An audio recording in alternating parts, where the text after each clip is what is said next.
Today's topic is queues and things to think about them. So queue mediation is one of the best tools in our toolbox for decoupling producers and consumers, especially in message-oriented systems, which is where I spend a lot of my time. And what's great about it as a pattern is that producers and consumers can be taken offline independently of each other. We don't have the strong coupling that we would have if the producer was calling the consumer directly via an API call or a service call. They can also be scaled independently. And assuming that we set the right properties on our queue and choose the right queue technology, there can be a strong difference in numeracy between the number of producers and consumers. So we might have a scenario where we're capturing telemetry from a bunch of devices out in the field, and there's an enormous amount of data. But we're not in a particular rush to process the individual data items. We mostly just want to get them up and into some persistent tier, which a queue is, or at least can be. And then, nibble away at the data, often taking advantage of out of day or out of peak hour usage scenarios to save money, or processing things in batches using unused computation power that may be in our cloud or in our data center. So queues are an especially powerful pattern, but like everything else, they have pros and cons, and they have certain quirks. In this talk, I'm going to focus about the behavior of enterprise queues, because an enterprise queue are by definition durable. They're not in-memory queues. In other words, if you put a message into the queue and then all of the queue infrastructure goes down, when it's brought back up again, that message will still be there. That's what we mean by durable. Enterprise queues are typically distributed systems that have very high scale. They typically offer very long message retention. So typically in-memory queues have message retention measured in milliseconds, seconds, or minutes. But message retention in enterprise queues can be measured in days, and in some cases even months or longer. Which means that the queues can be very, very large in terms of the total number of messages. The size of the message is important too.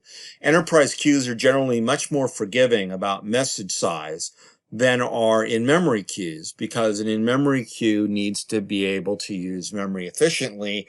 And so we either have to limit the size of each message or the number of messages or both, and we typically have a fixed amount of memory to work with, even if it's virtual, for the queue to be even somewhat efficient. Enterprise queues, however, are always backed by some sort of persistence tier. Enterprise queues can implement policies, and we'll see how you can use some of those. And they have general tunability. Typically in-memory queues that you might use in an ad hoc fashion typically have little or no tunables. So when we think about enterprise queues, we think about Azure Service Bus, Simple Queue Service from Amazon, and Spring RabbitMQ in its enterprise configuration. We think about Kafka, again, in a distributed enterprise configuration. And again, backed by durable storage, highly distributed, highly available, are the sorts of things that we're looking for. And that's kind of the table stakes of this lecture. So, a traditional model of a queue is a first in, first out system. And in general, that is how queues work, although you should be exceptionally suspicious of any scenario where strict in-order message processing is required. Because if that's the case, then the number of consumers you can realistically have is 1. And 1 is a terrible number for anything in the enterprise. It's a single point of failure. But it will guarantee, in most queuing systems, that messages are processed in strict order. But here's the thing. In all the years that I've done enterprise architecture, the number of times where after I really drill down into the business requirements and understand them, that I needed strict in-order processing is zero. So trading systems, like stock trading systems, auction systems, messaging systems, ordering systems, what they really need to prioritize from a business point of view isn't in-order delivery, it's fair delivery. In other words, if I have end consumers that are consuming my queue, that the end consumers will get the messages spread across them in order. And that's an algorithm that's fair. Now, consumer instance 4 may finish processing a message gotten at the same time as process 2 did because of different variations in computability. But the system is generally fair, even if it's not strictly in order. And when we talk about various kinds of durable systems, and in a future video, I'll be talking about journal patterns particularly, we know that, in fact, fairness is a general good marker, but fairness can be determined after the fact. In other words, if we have, for example, a stock trading system and we say we want to buy 4 copies of XYZ at X number of dollars, and that goes into our queue, and the consumers are the things that are executing the trades, if we have to promise strict in-order delivery, then the chances are that that trading system will be dreadfully slow. But if we promise fairness, what we're saying is that opportunistically all the trades on the same issuance will be processed in relatively the same time period. And there may be winners and losers in that. But trading systems don't guarantee that when you say you want to buy something at a particular price at this nanosecond, that thing is still available another nanosecond from now. Why? Because prices change constantly. And this is buffered by the fact that the number of items that we're operating on is very, very large, and the law of large numbers kicks in. So if I have a bunch of trades that are happening of XYZ at $50, but the available number of stocks to buy is in the millions or hundreds of millions, the chances that I will, in that fairness bracket, deplete the available stock items at that price is incredibly small. So we manage by exception. We say, you know what, we couldn't honor your trade. When we showed up to do it, there just weren't enough of them. And almost all trading systems or auction systems or ordering systems value the appearance and execution of fairness, and they use a process of reconciliation to make it right. So if you bought 50 shares of XYZ at $50 and we can't actually give you 50 shares, then we don't take your money. That's what fairness is. So in the back of your head, I want you to think about that while we talk about some other issues. Enterprise queues have one other charming feature, and that's the ability to attach metadata to messages or use the contents of messages as metadata, a process sometimes called promoted properties. And that'll be important later on. So just big picture, pros and cons. Pros, we decouple producers and consumers. We have separate scalability. We have a lot of resiliency. We have buffering. The cons are that if our consumers can't process message as fast as we need them to be processed, we can have latency that we don't like. And complexity, we're adding another component, right? So the producer, instead of calling the consumer directly, is calling the consumer through an intermediary. That's one more moving piece.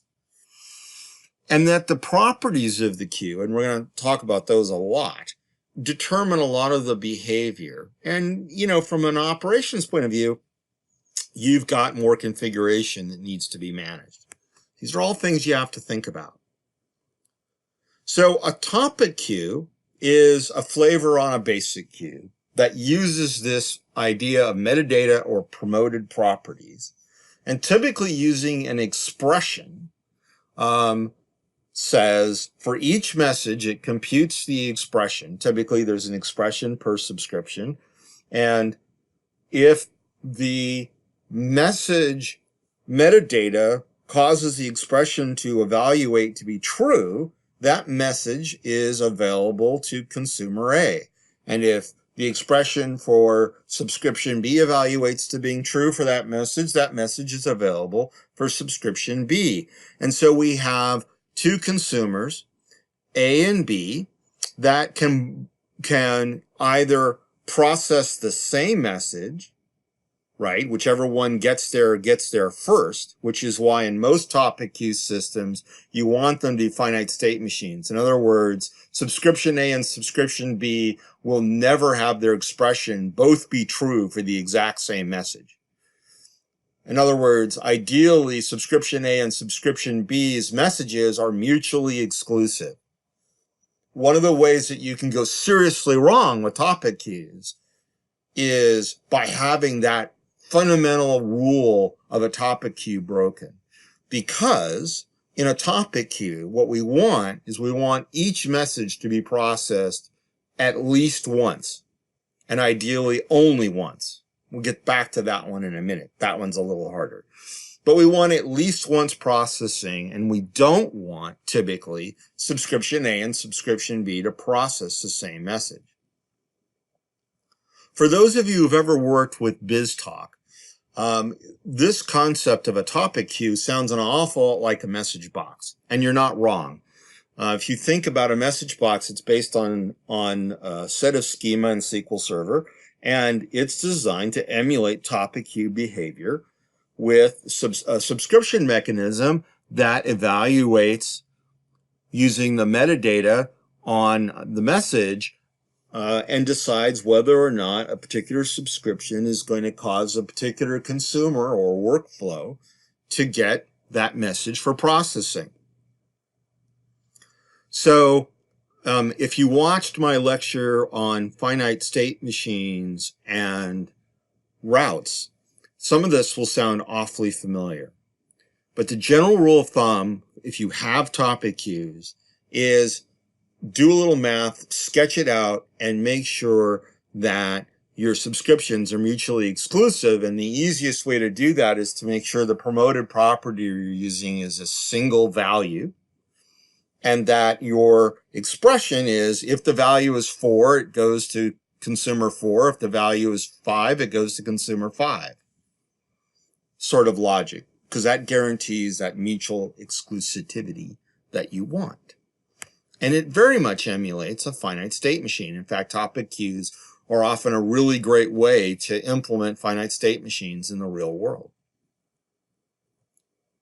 Multi-cursor queues are a different animal. Now, a couple things. We're going to have a producer putting messages into our queue. And when messages are put on the queue, they're given typically a lifetime. In fact, they're always given a lifetime. The lifetime, I suppose, could be infinity, although I don't know any enterprise queue systems that allow that value. And when a message gets to the end of the queue, it falls off. And you can have it fall off into the bit bucket where it's gone forever, or you can have it fall off into an unprocessed bucket or a dead letter bucket. But fundamentally, the behavior is that messages have an expiration. And if we have a topic queue, for example, every time we re-queue the message, but with a different state, it gets a new expiration. The same is true for leasing, which we'll get to in a few minutes. The deal behind a consumer group is that I want to be able to process the same message in more than one workflow, but that the workflows are going to happen at potentially different rates. And the same thing that we said about producer-consumer decoupling also is true for decoupling consumer group 1 from consumer group 2, right? We don't want consumer group 2 to have a dependency on the fact that the messages in consumer group 1 are lagging behind slightly, as shown in this diagram. So this is particularly useful, for example, in scenarios where consumer group 1 might be taking the message out of the queue and writing it to a persistent store like a database. And consumer cursor group 2 is making digests of the message. So it's computing a metric, right? Like how many of these am I having and whatever. Or we have an opportunity for parallel processing. Digesting is the typical thing, right? So if you take an abstract system like Twitter, I'm not saying this is how Twitter works. I'm just saying, pretend this is how Twitter works. I have producers, people making tweets. They're going into big queues, and there's a bunch of stuff that I want to do. I want to store off the messages. I want to pull the hashtags out of them. I want to put them through our policy engine to make sure that they're not violating our terms of use. There's a bunch of things that we could do in parallel with this message. And so you could implement that in a multi-cursor queue. So that's an example of that. But remember that ultimately we need one more consumer group if we're going to have a really good enterprise system. And that is when messages fall off the end of the queue because they age out, we want them to go somewhere, along with some idea about which consumer groups have processed them or not. And typically that metadata is built into the queuing engine. So producer consistency is another area where developers often get into trouble. In in-memory queues, when you give something to the queuing engine, it's almost a dead certainty that that item is in the queue. Now, the problem is it's in memory. So if our machine dumps, we're going to lose our queue. If you have an enterprise queue, though, they're typically built in an enterprise distributed pattern.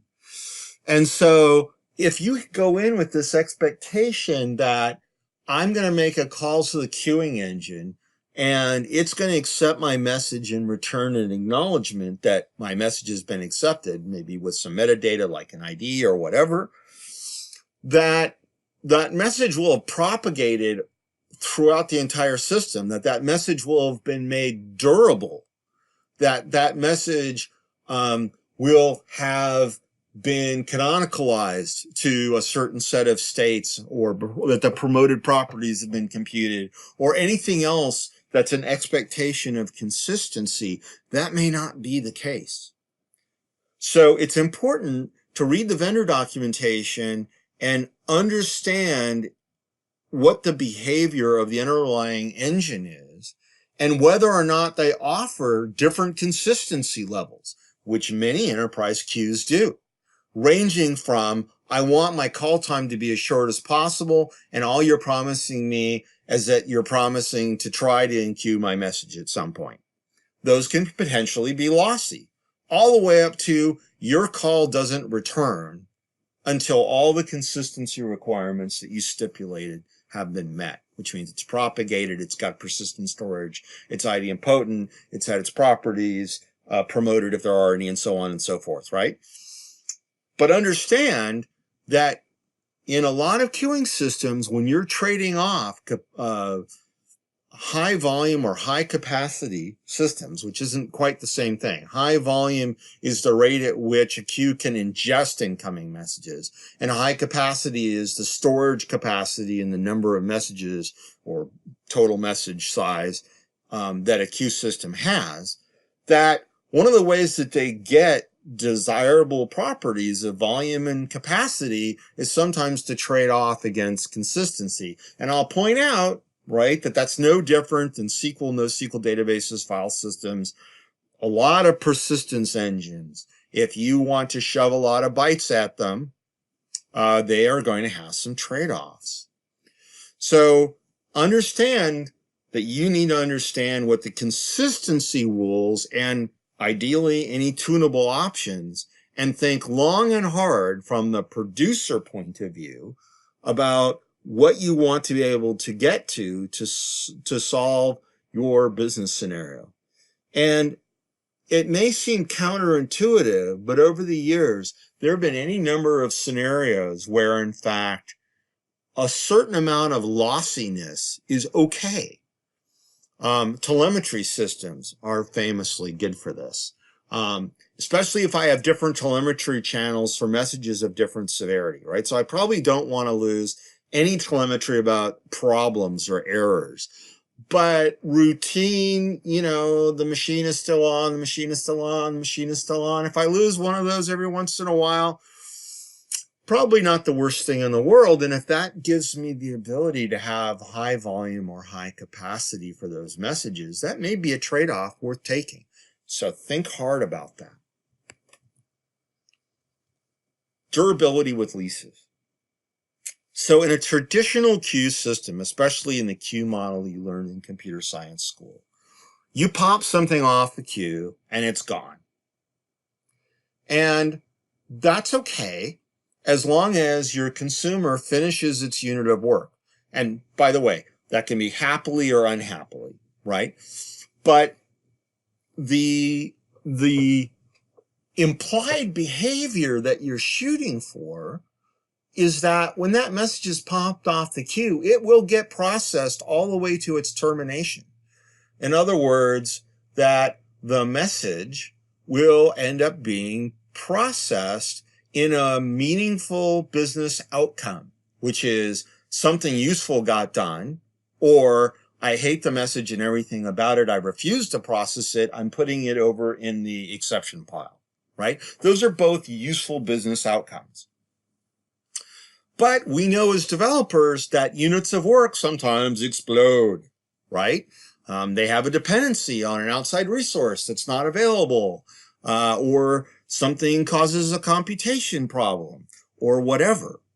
And the problem is if we have, like in most business scenarios, a scenario where lossiness is not okay, we need to have a mechanism to say if the consumer has not successfully processed the message to a meaningful business outcome. And by the way, that could be putting it on another queue, right? Or putting it with different metadata back on the topic queue or whatever. But all those things are meaningful. But if I just explode, I need a way of processing it. Enter leasing. So leasing says, I make you a deal.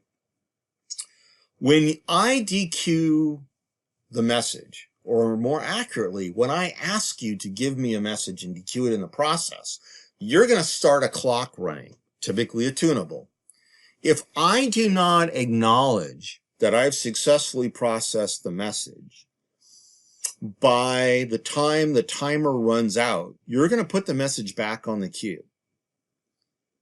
And the advantage is that if your consumer dies in mid-execution, not unreasonable if you're running in a highly distributed system like containers, where you could have disposability, right? So there were 30 instances allocated, the system sees they're underutilized and starts ratcheting them down and inadvertently kills something in the mid-unit of work.